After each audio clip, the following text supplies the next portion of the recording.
Hello बच्चों, how are you? Fine. तो बच्चों, मैंने अपने प्रीवियस लेक्चर में एक्सरसाइज 7.2, ठीक है, मैंने एक्सरसाइज 7.2 में क्वेश्चन नंबर 1 to 7 तक किया था। आई होप कि आपको समझ में आ गया होगा। आज हम शुरू करने जा रहे हैं जो उसके रिमेनिंग क्वेश्चंस बचे हुए हैं एक्सरसाइज 7.2 का क्वेश्चन नंबर 7 to 10 और एक्सरसाइज 7.3, ठीक है, एग्जामिनेशन पॉइंट ऑफ व्यू के लिए नहीं होगा क्योंकि एरिया ऑफ ट्रायंगल का जो कंसेप्ट है उसे सेशन 2022 to 2021 के सेशन से इसे रिमूव कर दिया गया है और इससे रिलेटेड क्वेश्चन आपको नहीं करना है, ठीक है बच्चों। तो आइए, my name is Ajay Jha, maths Guru. Question number 7 करते हैं।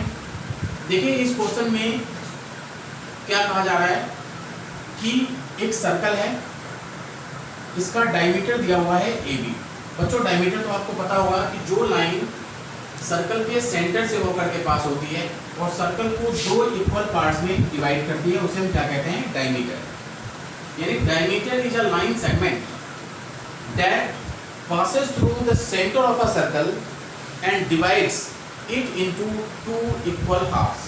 इसे हम क्या कहते हैं? डायमीटर। और जिसमें सेंटर क्या होगा? O is the midpoint of diameter, that is AB, ठीक है। तो इसमें B का कोऑर्डिनेट दिया हुआ है 1 4, सेंटर का कोऑर्डिनेट 2 -3 और A का कोऑर्डिनेट हमें फाइंड आउट करना है। तो हम क्या करेंगे, इसमें मिड पॉइंट फॉर्मूला लगाएंगे क्योंकि यहाँ पर मिड पॉइंट का कोऑर्डिनेट दिया हुआ है। तो मिड पॉइंट फॉर्मूला बताया था मैंने आपको, क्या था? लिखेंगे पहले coordinate of A we have to find, जिसे मैंने एक्स वाई सपोज किया है। अब देखिए सेंटर का coordinate that is O is the mid point. तो मिड पॉइंट का कोऑर्डिनेट दिया हुआ है तो इसे हम क्या लेंगे? x1, इसे लेंगे इसे x1 y1 और इसे x2 y2 की तरह इसे प्रिंट करेंगे। तो ये हो जाएगा हमारा x + 1/2, ठीक है, इज इक्वल टू कितना? ओ ये 2 के बराबर है। By cross multiplication x + 1 is equal to 4, x की वैल्यू कितनी आ जाएगी? 3। सेकंड सिचुएशन में क्या करना है? y1 + y2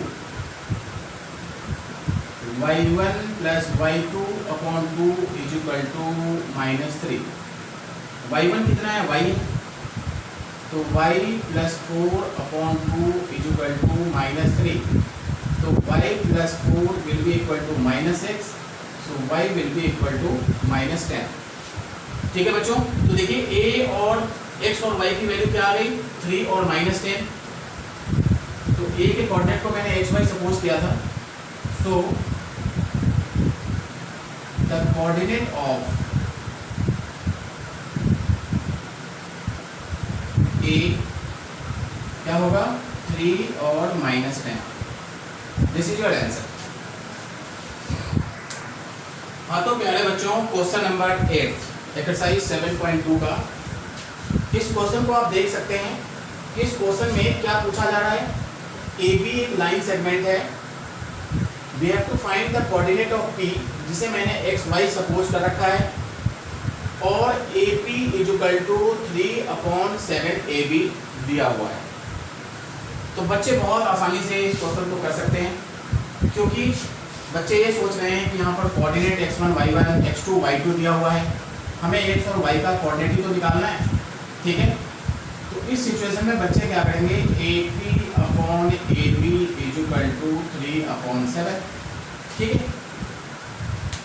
अब आपको ऐसा लग रहा होगा कि हमें रेशियो मालूम है, 3:7 लिखा, m1 m2 मालूम है, ठीक है, x1 y1 मालूम है, x2 y2 मालूम है। तो बाय यूजिंग सेक्शन फार्मूला हम आसानी से निकाल सकते हैं क्योंकि रेशियो दिया हुआ है 3/7। बच्चे ये सोचते हैं पेपर में, लेकिन you will get 0 marks. This is absolutely wrong. Actually ये रेशियो 3/7 नहीं है। और कीजिए, बच्चे ध्यान नहीं देते हैं इस कंसेप्ट को। देखिए इसमें दिया हुआ है AP और AB, ये AP है और पूरा AB है, जबकि हमें रेशियो क्या चाहिए होता है? AP और PB चाहिए होता है, ठीक है। So be careful at this instant. तो हमें क्या चाहिए, ए बी तो मालूम है 3/7 ए बी, लेकिन पी बी नहीं मालूम है। तो फर्स्ट ऑफ ऑल हमें कैलकुलेट क्या करना है, ए पी और पी बी का रेशियो जो M1 और M2 होते हैं, ठीक है, न कि 3/7 लिख दिया, ठीक है, और कर दिया। तो अधिकतर बच्चे इसमें कंफ्यूज हो जाते हैं। तो पी बी अगर निकालना चाहते हैं, दरअसल हमें चाहिए क्या, ए पी और पी बी का रेशियो चाहिए, not A P and A B का रेशियो। सेक्शन फॉर्मूला मैंने बताया था कि पॉइंट इस लाइन को 2 इक्वल पार्ट्स में डिवाइड कर रहा है, 2 रेशियो में डिवाइड कर रहा है। दैट मीन्स दिस और इसका रेशियो चाहिए होता है बच्चों। So P B is equal to क्या होगा, can you tell me, A B minus A P, A B minus A P. A B minus A P is 3/7 A B, तो इसे लिखेंगे 3/7 ए बी। अब इसका हम एलसीएम ले लेते हैं, तो यह आ जाता है 7ab minus 3ab is equal to 4/7ab। Okay, अब ab और pb का रेशियो फाइंड आउट करेंगे। ab/pb इज इक्वल टू कितना हो जाएगा, 3/7ab upon 4/7ab। ab cancel out, 7 cancel out, तो AP और PB का रेशियो कितना हो जाता है, 3/4। अब आप आसानी से निकाल सकते हैं, क्योंकि हमें M1 M2 मालूम है, X1 Y1 मालूम है, X2 Y2 मालूम है। तो now you can find out the coordinate of P। तो X is equal to P का कोऑर्डिनेट क्या माना है मैंने, XY। तो by using section formula M1 X2 plus M2 X1 upon M1 plus M2. In the same way, y is equal to M1 Y2 M2 Y1 upon M1 plus M2। ठीक है बच्चों, M1 is how much, 3, X2 is 2, M2 is 4, X1 is -2, M1 plus M2 that is 4 plus 3 7, 6 minus 8/7। तो x का coordinate आ जाता है -2/7। In the same way you can find out M1 is 3, Y2 is -4। ये तो समझ में आ रहा होगा, this is X1 Y1, this is X2 Y2। For the sake of simplicity you can write down here X1 Y1 X2 Y2 M1 ratio M2, ठीक है, plus M2 is 4 and Y1 is -2, M1 plus M2 7, so this is -12 minus 8/7 that is -20/7। ठीक है बच्चों, video को pause करके इसे note कर सकते हैं। x का कोऑर्डिनेट कितना होगा, -2/7, y का कोऑर्डिनेट -20/7। ठीक है, डन। हाँ तो बच्चों, अब हम आते हैं एक्सरसाइज 7.2 का क्वेश्चन नंबर 9। क्वेश्चन नंबर 9 में क्या पूछा जा रहा है कि AB एक लाइन सेगमेंट है जिसका कोऑर्डिनेट दिया हुआ है, ध्यान दीजिए, -2 2 एंड 8। हमें उस पॉइंट्स का कोऑर्डिनेट निकालना है जो पॉइंट्स इस AB को 4 इक्वल पार्ट्स में डिवाइड कर रहे हैं। That is AP is equal to PQ is equal to QR is equal to BR। It is given PQR एक ऐसे पॉइंट्स हैं जो AB को 4 बराबर हिस्सों में बांट रहे हैं। This is the given condition, AP is equal to PQ is equal to QR is equal to RB। This is the given condition। We have to find the coordinates of all these 3 points P, Q and R, which we have supposed the coordinate of P x dash y dash, coordinate of Q x and y, and coordinate of R x double dash y double dash। We have to find the coordinates of P, Q and R respectively। Okay, तो इस points का coordinate निकालने के लिए सबसे पहले first look में आप देखिए कि Q क्या है, AB का मिड पॉइंट है। तो सबसे पहले Q का मिड पॉइंट फार्मूले से आप Q का कोऑर्डिनेट निकालेंगे। तो मैं यहाँ पर लिख रहा हूँ coordinate of Q, why Q is the midpoint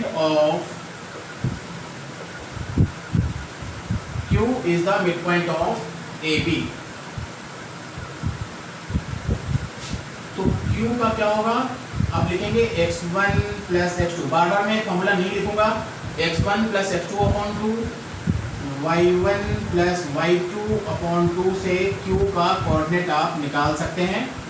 -2 plus 2 that is 0 upon 2 that is 0, 2 plus 8 that is 10 upon 2 that is 5। Similarly अब देखिए, अब हमें Q का कोऑर्डिनेट हमने फाइंड आउट कर लिया 0 and 5।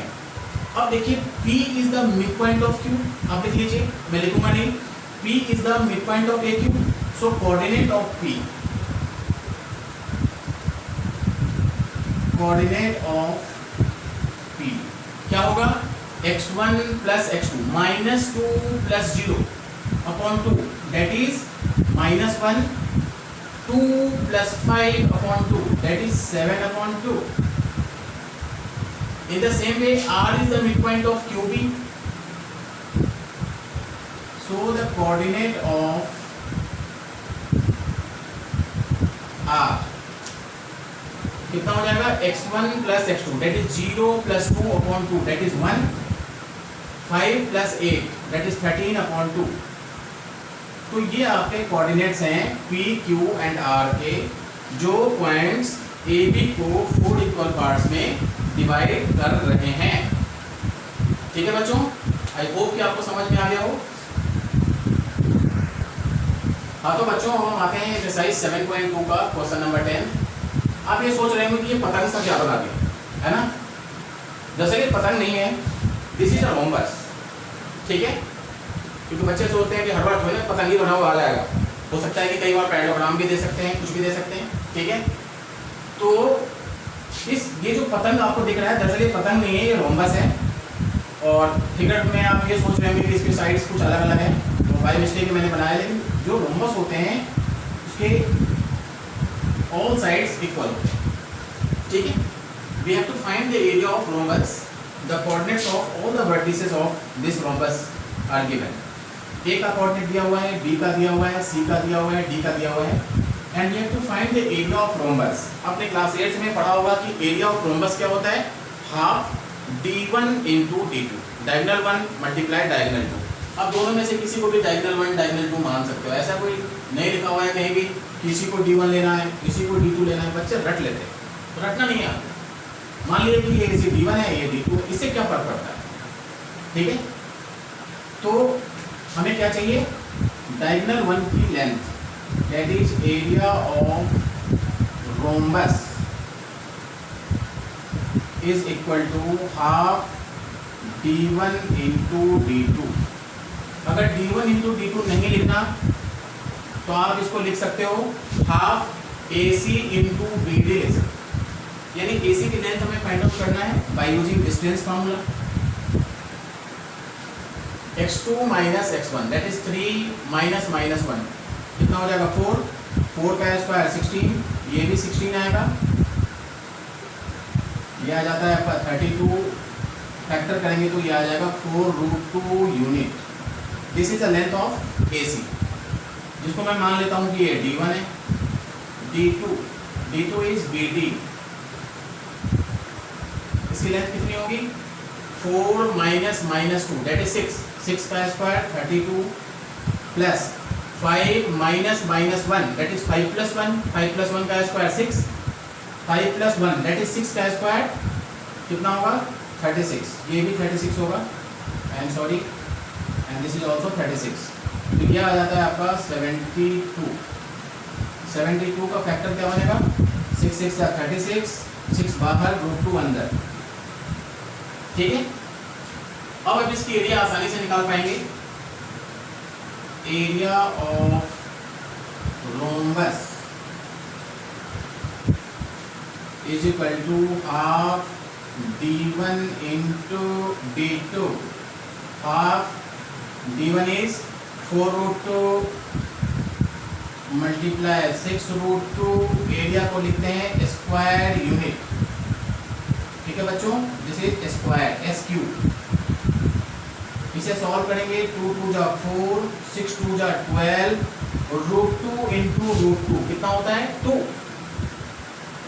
That is 24 square unit. This is the area of rhombus, ठीक है बच्चों। हाँ तो बच्चों अभी मैंने एक्सरसाइज 7.2 मैंने खत्म कर दिया और यहीं तक आपको करना था। Exercise 7.3 is not important for the examination point of view, क्योंकि all the questions are related to area of triangles, okay, which have excluded from the session of 2020 to 2021। तो जो हम नेक्स्ट लेक्चर मैं चाह रहा हूँ कि अगर मैं चाहूँ तो ऑप्शनल एक्सरसाइज 7.4 मैं कर सकता हूँ, लेकिन it will take okay lot of time. तो मैं इसके लिए मैं अलग से वीडियो बनाने की कोशिश करूँगा जल्द से जल्द, ठीक है। तो एक्सरसाइज 7.4 के लिए आपको इंतजार करना होगा। Till then enjoy your study, good luck.